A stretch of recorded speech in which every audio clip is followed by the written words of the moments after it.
Est-ce que vous pouvez commencer par vous présenter? Oui, donc Julie Sicomaillé, je suis directrice artistique de Siana.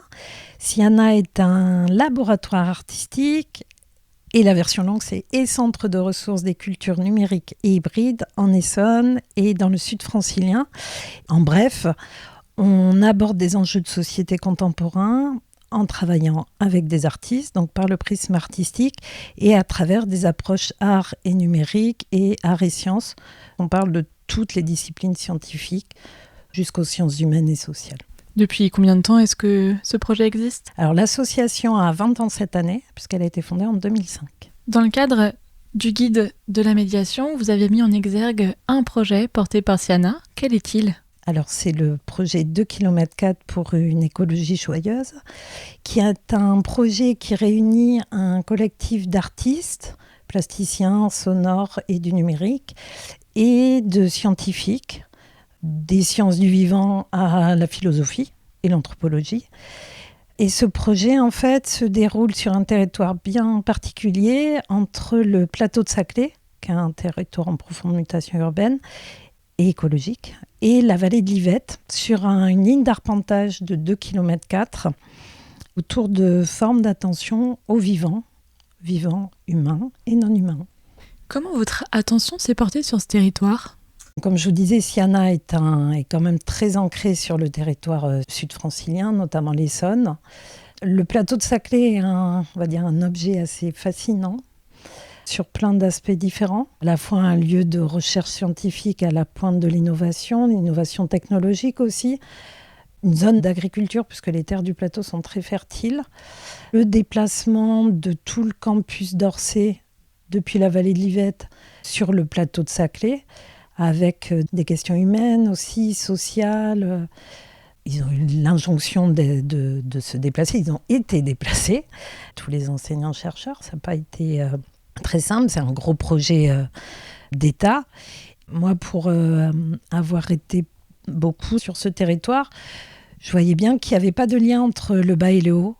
Par exemple, sur les communes d'Orsay et Gif-sur-Yvette, les habitants du bas, de la vallée, et les habitants du haut, qui sont sur le plateau, n'ont pas vraiment de lien, alors que ce sont les mêmes communes. Il y avait toutes ces observations-là qui venaient à la fois de certains scientifiques qui font partie du collectif, notamment Claire Damzin, qui est écophysiologue des arbres, et également de certains artistes, notamment Anaïs Tondeur, qui a grandi pas loin de ce territoire-là, qui a déjà mené des projets sur le plateau, Karine Bonneval, qui a aussi beaucoup travaillé avec des scientifiques de l'Université Paris-Saclay. Donc voilà, c'est vraiment des observations personnelles de plusieurs membres du collectif, des sensations, des ressentis et aussi des regards plus scientifiques et plus artistiques vraiment portés sur ces territoires et sur ces mutations. Quelle a été l'essence du projet? Quel a été l'objectif de 2 km 4? Je dirais que c'est à la fois un projet artistique, dans lequel sont menées des recherches artistiques, à la fois un projet scientifique, dans lequel sont menées des recherches scientifiques, puisque on est vraiment sur un projet art-science où les recherches artistiques nourrissent les recherches scientifiques, et l'inverse est vrai également. Et aussi un projet de médiation, puisque l'idée pour une écologie joyeuse, donc la deuxième partie du titre du projet, c'est de permettre aux habitantes au sens large, les gens qui sont domiciliés sur ce territoire, mais aussi qui l'habitent d'une manière ou d'une autre, en y travaillant, en y étudiant, en l'arpentant aussi, tout simplement. Donc, proposer à ces habitantes une approche sensible du vivant, ressentir aussi les enjeux écologiques actuels, plutôt que de passer par des chiffres, la montée des eaux, le réchauffement climatique de tant de degrés, etc., qui finalement nous parlent pas beaucoup, enfin on ne les ressent pas physiquement. Et là l'idée c'était plutôt d'avoir une approche corporelle et sensible de ces enjeux-là pour se mettre en action, mais se mettre en action dans la joie, je dirais. On a beaucoup construit ce projet à partir de la philosophie d'Arnonès et donc de l'écosophie d'Arnonès. En quoi a consisté justement la médiation autour de ce projet? On a mis en place ce qu'on a appelé des temps de recherche et des temps de partage.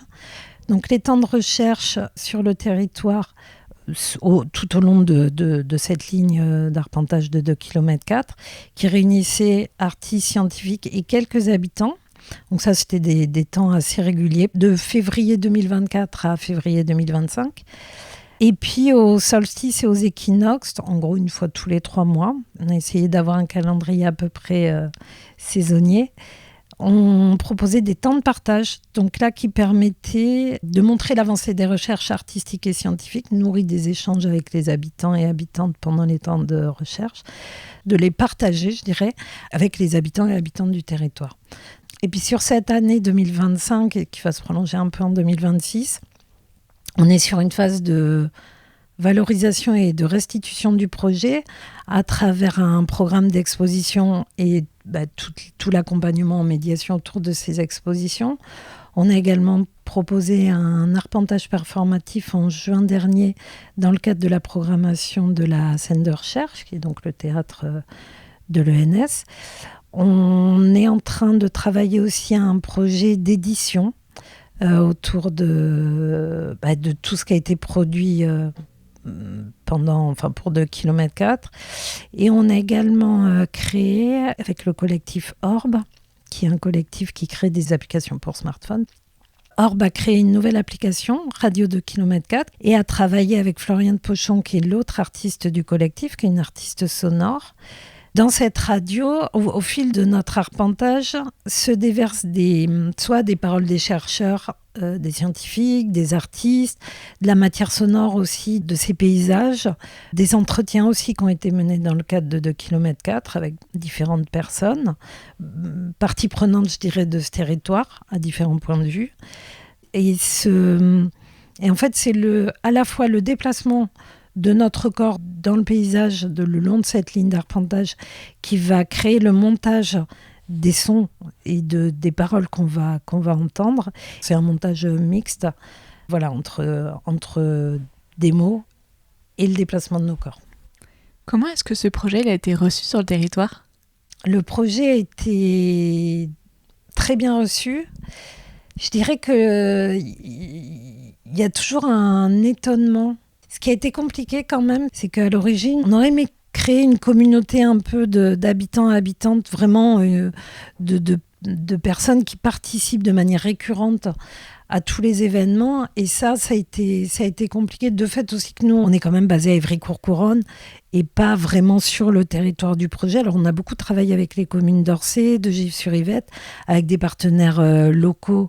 Par contre, on n'a pas encore réussi à créer vraiment un noyau dur, je dirais, d'habitants et habitantes qui participent à toutes nos propositions. Merci beaucoup, Julie Sicot-Maillet, d'avoir été donc présente pour cette capsule sonore. Merci de vous intéresser à ce projet-là. Je rappelle que vous êtes directrice artistique de Siana, qui œuvre notamment dans l'Essonne. Vous venez de nous présenter le projet 2 km 4 pour une écologie joyeuse.